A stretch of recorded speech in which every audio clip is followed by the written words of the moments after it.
신약성경 마태복음 13장 18절부터 23절까지의 말씀, 우리가 함께 이 말씀 한 목소리로 읽겠습니다. 시작. 너희는 이제 씨를 뿌리는 사람의 비유가 무슨 뜻을 지녔는지를 들어라. 깨닫지 못하면 악한 자가 와서 그 마음에 뿌려진 것을 빼앗아 간다. 길가에 뿌린 씨는 그런 사람을 두고 하는 말이다. 또 돌짝밭에 뿌린 씨는 이런 사람이다. 그는 말씀을 듣고 곧 기쁘게 받아들이기는 하지만 그 속에 뿌리가 없어서 오래가지 못하고 말씀 때문에 환난이나 박해가 일어나면 곧 걸려 넘어진다. 또 가시덤불 속에 뿌린 씨는 이런 사람이다. 그는 말씀을 듣기는 하지만 세상의 염려와 질투의 유혹이 말씀을 막아 열매를 맺지 못한다.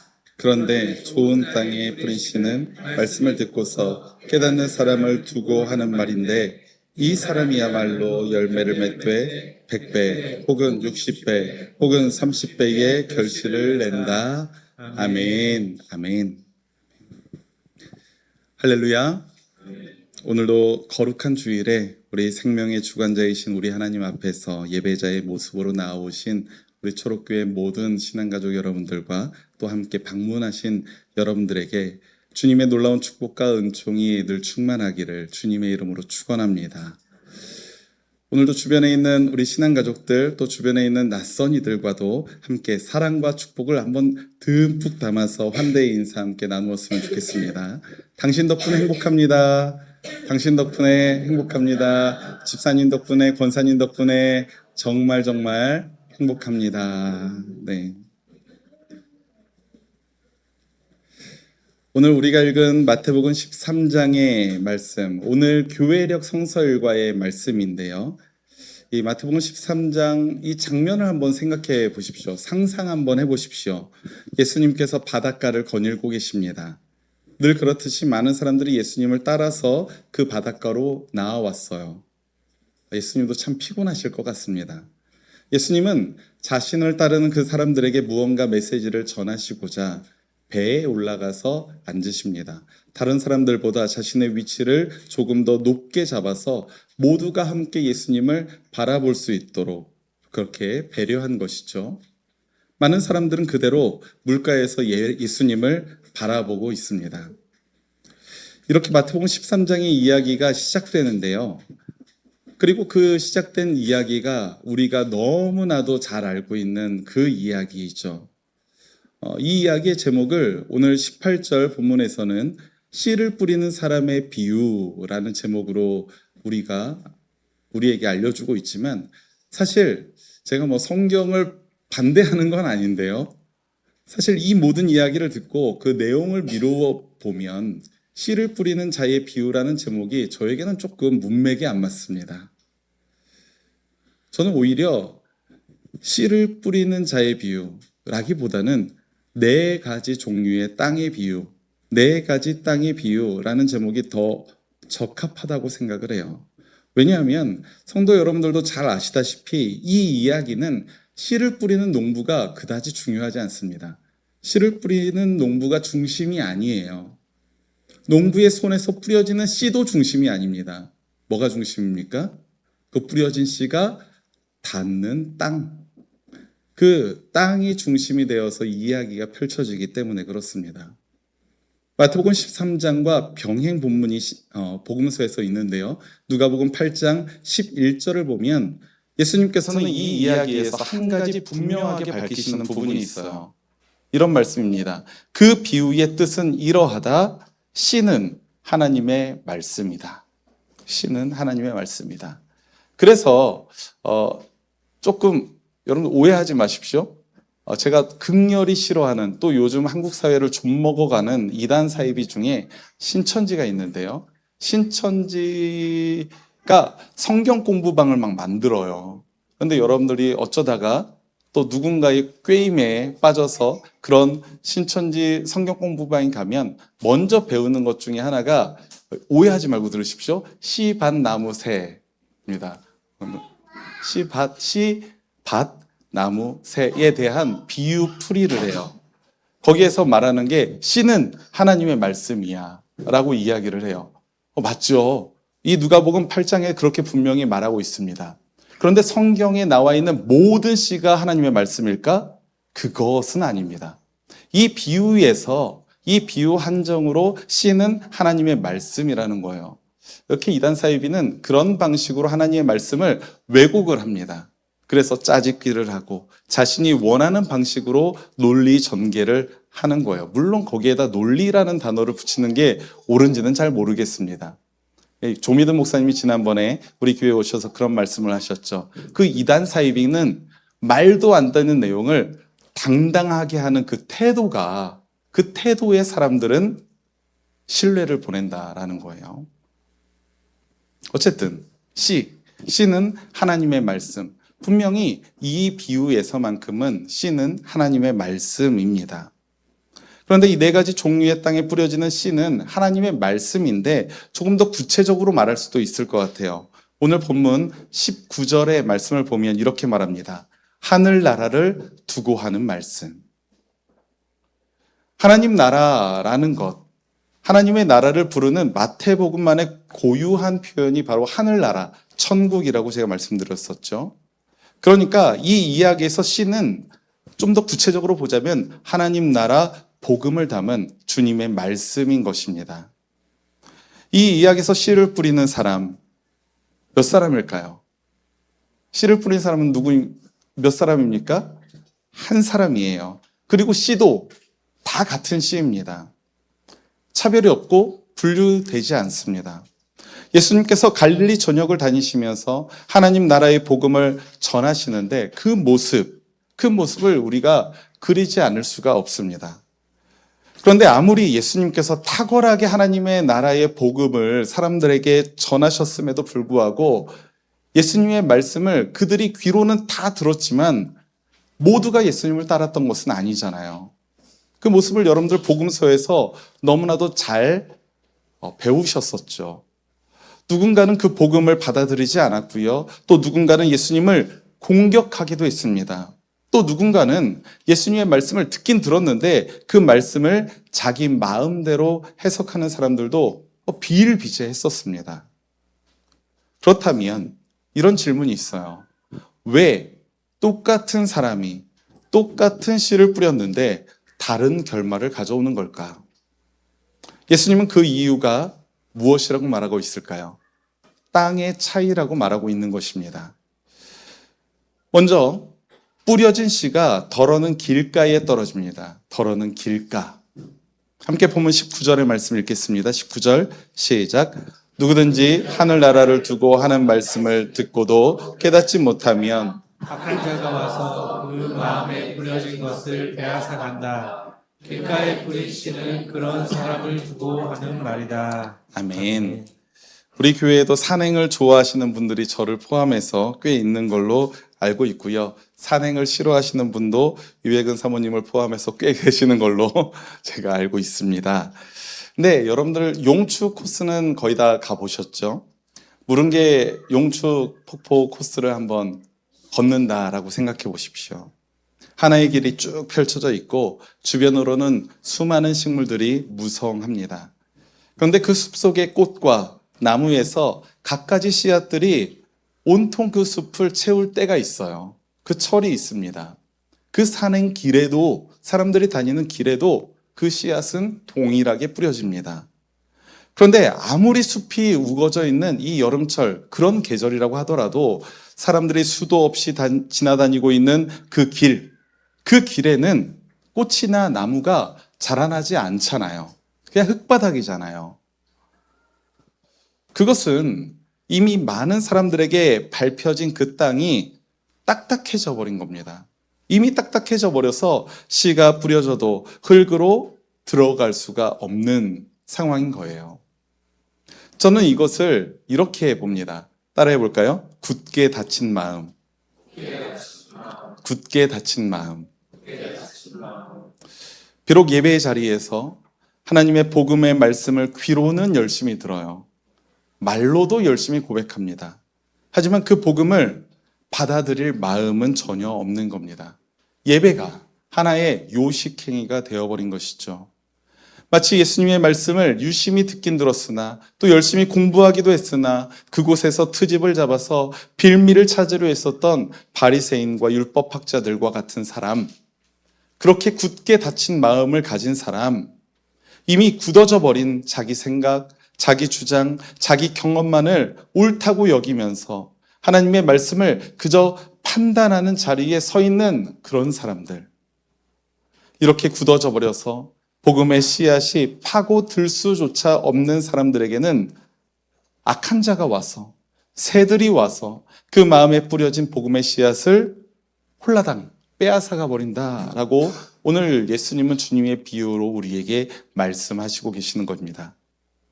두 번째도 있습니다. 두 번째 땅은 어느 곳입니까? 흙이 많지 않은 돌짝밭에 뿌려진 씨도 있습니다. 5절과 6절 말씀을 보니까 그곳에 떨어진 씨는 싹은 곧 납니다. 하지만 흙 속에 파고든 뿌리가 없어요. 왜? 흙이 별로 없어요. 돌이 줄을 이루고 있기 때문에 그렇습니다. 그러니까 뿌리가 깊지 않습니다. 해가 뜨자 곧 말라버린다라고 주님은 말씀하시죠. 이 상황에 대해서 본문 20절과 21절의 말씀에서는 어떻게 이야기하냐면 우리에게 아주 익숙한 장면을 상기시켜주고 있는데요. 말씀을 듣고 곧바로 기쁘게 받아들이긴 합니다. 하지만 뿌리가 깊지 않은 거예요. 그래서 오래가지 못하고 이 말씀을 통한 삶의 어려움을 겪게 되면, 환난과 시련을 겪게 되면 걸려 넘어지게 됩니다. 금방 뜨거워지고 금방 식어지고 금방 무너지는 그런 마음 상태라고 말할 수가 있을 것 같아요. 이런 신앙인들은 겉보기에는 아주 신앙 좋은 사람처럼 보이기도 합니다. 때때로는 그렇습니다. 그러나 신앙이 점점 깊어지기를 원하지 않고요. 또 추구하지도 않아요. 신앙의 깊음을 추구하지 않습니다. 바라지 않습니다. 그냥 내가 적정한 선에서 자신에게 편한 방식으로 신앙생활 하기를 원합니다. 일종의 신앙생활을 나의 여가 생활로 여기는 겁니다. 이것은 뿌리가 없어서 상황에 따라서 이리저리 휘둘리는 그런 얕은 그런 신앙의 모습이라는 사실을 여러분들 기억하시기를 바랍니다. 세 번째로는 가시덤불에 떨어진 씨앗도 있대요. 가시덤불에 떨어진 씨앗. 7절 말씀에 이런 구절이 있습니다. 가시덤불이 자라서 그 기운을 막았다. 막은 겁니다. 가시덤불이 있는 땅은 땅 자체에 문제가 없어요. 가시덤불도 잘 자라납니다. 아마 가시덤불이 없는 그 땅에 다른 씨가 심어졌다면 좋은 열매를 맺을 수도 있어요. 그런데 문제는 뭡니까? 땅이 문제가 아니라 그곳에 이미 자리를 채우고 있는 다른 것이 있다는 겁니다. 가시덤불이죠. 이것을 주님은 무엇이라고 해석하시냐면 본문 22절 말씀을 보면 가시덤불에 뿌린 씨는 말씀을 듣기는 하지만 열매를 맺지 못한다라고 말하고 있습니다. 왜 그럴까요? 세상의 염려와 재물의 유혹이 말씀을 막아버리기 때문이다 라는 것이죠. 가시덤불은 말씀을 막아섭니다. 복음을 막아섭니다. 자라나지 않도록 막습니다. 분명히 복음을 듣고 받아들이기는 하는데, 하지만 그 복음이 나의 삶으로 열매 맺지 못하도록 방해하는 요소들이 나의 삶에 너무너무 많은 거예요. 세상의 염려, 재물의 유혹을 콕 집어서 이 본문에서는 언급하고 있지만 그 외에도 수많은 것들이 우리의 삶에 또 다른 가치들로 자리 잡고 있습니다. 우리들의 삶에 그런 가시덤불이 얼마나 많습니까? 솔직히 여러분들 삶 한번 돌아보십시오. 우리가 주님께로 가까이 가지 못하게 가로막는 그 세상의 가치들. 요한 1서의 말씀에서는 그것을 무엇이라고 이야기하냐면 육체의 욕망이요, 눈의 욕망이요, 세상 살림에 대한 자랑이라고 말합니다. 좀 더 익숙하게는 개역 성경으로 보면 이렇게 말합니다. 육신의 정욕이다, 안목의 정욕이다, 이생의 자랑이다. 그것이 이미 우리의 마음밭에 가득 심어져 있어서 이제 더 이상 새로운 싹이 자라나지 못하도록 막아서는 겁니다. 혹시 여러분은 분명히 내가 복음을 받아들이고 있는 것 같은데 삶의 열매가 맺혀지지 않아서 답답한 마음을 갖고 계신 적 있지 않으십니까? 복음의 열매를 내가 받아들이긴 했는데 기쁨이처럼 늘 배고픔에 허덕이는 그런 사람들 있지 않으십니까? 네, 배고프대잖아요. 그렇다면 여러분의 마음밭을 이미 채우고 있는 다른 것들, 세상의 가치, 세상의 그 가시덤불은 무엇인지 여러분들이 한번 돌아보시고 성찰하시는 은혜가 저와 여러분들 가운데 있기를 주님의 이름으로 축원합니다. 자, 여기까지는 씨를 뿌렸으나 꾸준히 자라나지를 못하고 열매를 맺지 못하는 나쁜 땅에 대한 이야기이죠.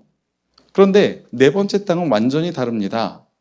뿌려진 씨가 잘 자라서 열매까지 맺게 되는 좋은 땅입니다. 좋은 땅이란 무엇을 말하나요? 우리 본문 23절의 말씀 다시 한번 읽겠습니다. 23절 시작. 그런데 좋은 땅에 뿌린 씨는 말씀을 듣고서 깨닫는 사람을 두고 하는 말인데 이 사람이야말로 열매를 맺되 100배 혹은 60배 혹은 30배의 결실을 낸다. 아멘. 좋은 땅에 뿌린 씨는 말씀을 듣고서 깨닫는 사람들. 이 예배의 자리에 계신 우리 모든 초록교회 신앙가족 여러분들이 좋은 땅에 뿌린 씨앗처럼 말씀을 듣고서 깨닫는 사람이 되시기를 간절히 소망합니다. 말씀을 듣고 깨닫는다는 것, 그것은 단순히 지적인 이해를 말하는 것은 아닐 겁니다. 하나님 나라 복음을 깨닫는다는 것, 그것이 지적인 이해라면 아마 하나님의 나라에 들어가는 천국의 기쁨을 누리는 순서가 IQ 순서대로 아니겠습니까? 그런데 복음은 성적순이 아니에요. 구원도 성적순이 아니라는 겁니다. 하나님 나라 복음을 우리가 깨닫는다는 것, 그것은 그 말씀이 우리 자신의 아집과 자신의 자기 의와 자기 주장을 깨뜨릴 때에 가능한 것입니다. 그것을 여러분들이 기억하셔야 돼요.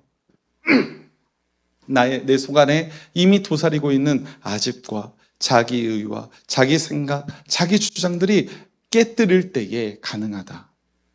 그렇게 나 자신을 주님 앞에 내려놓고 주님의 복음을 받아들이는 것, 그것을 성경은 믿음이라고 부릅니다. 믿음이에요.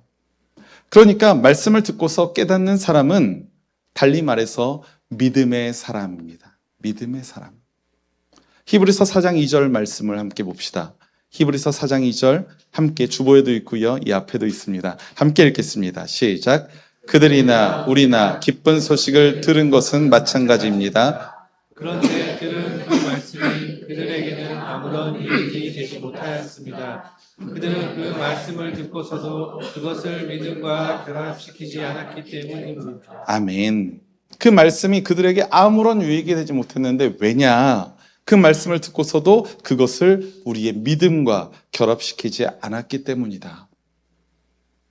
그 말씀을 듣고서도 믿음과 결합시키지 않을 때에 그 말씀은 우리들에게 아무런 유익이 되지 못한다. 그렇게 성경은 우리에게 가르쳐주고 있는 겁니다.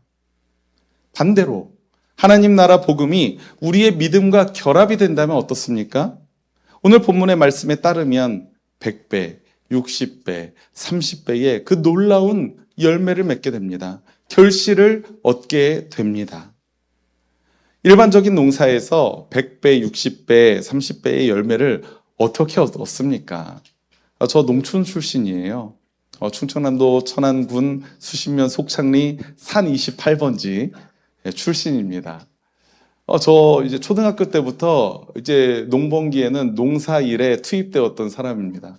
그래서 농사만큼 정직한 일이 없다는 것도 잘 알고 있어요. 심은 만큼 거둡니다. 오히려 심은 만큼 못 거둘 때가 많은 게 문제죠. 농사의 문제가 그거 아니겠습니까? 근데 어떻게 100배, 60배, 30배의 열매를 얻습니까? 씨는 요만큼 심었는데 100배를 거둘 수는 없는 거예요. 이 말씀은 우리의 믿음의 땅에 심은 그 씨앗은, 그 복음의 씨앗은 이제 하나님의 돌보심과 하나님이 자라게 하시는 그 은혜 아래에서 감히 우리가 상상할 수도 없도록 결실을 맺게 하신다는 것을 우리에게 알려주고 있는 거예요. 심은 곳이 바로 우리의 마음일지라도 그 씨앗을 자라게 하시고 결실 맺게 하시는 분은 누구다? 우리 하나님이시기 때문에 우리가 감히 상상할 수도 없는 놀라운 결실이 맺힐 수 있다는 겁니다. 우리의 삶이 그렇게 놀랍도록 변화될 수 있다는 사실입니다. 주님이 약속하신 이 풍성한 삶의 열매가 우리 사랑하는 초록교회 신앙가족 여러분들의 삶에 결실 맺기를 주님의 이름으로 축원합니다. 사랑하는 우리 초록교회 신앙가족 여러분, 우리가 4가지 종류의 땅, 그러니까 길가, 흙이 많은 돌짝밭, 가시덤불, 그리고 좋은 땅, 이것에 대해서 우리가 이야기를 나누었지만 결국 따지고 보면 열매 맺지 못한 땅과 열매 맺는 땅, 이 둘로 구분할 수가 있어요. 나쁜 땅, 좋은 땅이죠. 그러면 성도 여러분들은 지금 어떤 땅에 계십니까? 여러분들의 심령은 어떤 땅이십니까? 단단히 굳어져서 복음이 비집고 들어갈 여지를 만들지 않는 그 굳게 닫힌 마음, 길가와 같은 곳입니까? 아니면 신앙의 뿌리가 깊지 않아서 상황과 현실에 이리저리 휘둘리다가 방황하고 있는 그런 돌짝밭입니까? 아니면 이미 여러분의 마음밭에 세상의 가치들이 가득가득 채워져 있어서 복음이 더 이상 자라나지 못하도록 막아서는 그 가시덤불입니까? 바라기는 주님의 말씀이 우리 성도 여러분들과 만나서 복음을 듣고 깨달아 하나님 나라의 그 풍성한 삶을 누리시는 좋은 땅이 되시기를 간절히 소망합니다. 주변에 있는 우리 성도 여러분들에게 이렇게 권면합시다. 우리 함께 좋은 밭이 됩시다. 우리 함께 좋은 밭이 됩시다. 믿음의 열매를 맺읍시다. 믿음의 열매를 맺읍시다. 네. 맞아요. 그거예요. 우리가 좋은 땅이 되어서 믿음의 열매를 맺을 때에 우리가 상상할 수도 없는 그 축복과 은총이 우리의 삶에 채워진다는 사실입니다. 하지만 여기서 우리가 잊지 말아야 할 것이 있어요. 우리가 여전히 좋은 땅이 아닐 수도 있다는 겁니다. 아니, 솔직히 말해서 우리는 지금 좋은 땅이 아니라는 겁니다. 저도 그래요. 여러분들도 그럴 거고요. 우리의 예배하는 모든 이들이 이미 우리의 마음속에는 좋은 땅이 아닌 곳을 적어도 60, 70%는 갖고 있지 않을까. 그런데 그렇다 할지라도 열매 맺지 못한 땅을 내가 갖고 있다 할지라도 열매 맺는 좋은 땅으로 바꾸실 분이 계십니다. 바로 우리 성령 하나님이심을 여러분들 믿으시기 바랍니다. 성령 하나님께서 우리의 마음밭을 갈아엎으시고 돌을 제거하시고 비료와 거름을 더하셔서 좋은 땅으로 변화시키심을 우리가 믿읍시다. 그리고 기대합시다. 하나님의 말씀과 기도와 찬양으로 계속 갈아엎어지고 비료와 거름을 제공받을 수 있도록 우리 함께 기도합시다. 이러한 성령의 은혜를 간절히 구하시는 성도 여러분들이 되시기를 간절히 소망합니다.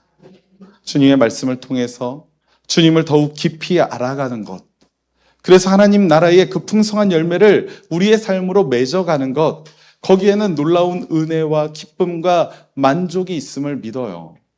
성도 여러분들이 이 기쁨과 만족을 결코 포기하지 않고 여러분들의 평생토록 하나님 나라 복음이 풍성하게 결실이 맺는 그런 은총을 누리시는 우리 거룩한 하나님의 백성들이 되시기를 주님의 이름으로 축원합니다. 아멘. 우리 함께 주보에 있는 공동체의 기도로 우리 함께 한 목소리로 기도하시겠습니다. 시작. 우리를 하나님 나라 복음 앞에 세워주시는 주님 감사합니다. 우리가 말씀 앞에서 자신의 마음밭을 돌아봅니다. 오랫동안 굳어져 버린 자기 생각과 주장으로 복음이 들어오지 못하게 했던 우리를 용서하옵소서. 복음이 뿌리 내리지 못해 상황과 유혹에 쉽게 흔들렸던 모습도 있습니다. 세상의 헛된 가치들을 선택하며 하나님 나라 복음을 뒷전으로 밀어두었던 모습도 용서하옵소서. 이제는 우리가 성령의 은혜로 좋은 땅으로 변화되길 소망합니다. 우리 안에 복음이 열매를 맺어 놀라운 기쁨과 만족을 누리게 하옵소서. 이 모든 말씀 우리 주 예수 그리스도의 이름으로 기도합니다. 아멘. 아멘.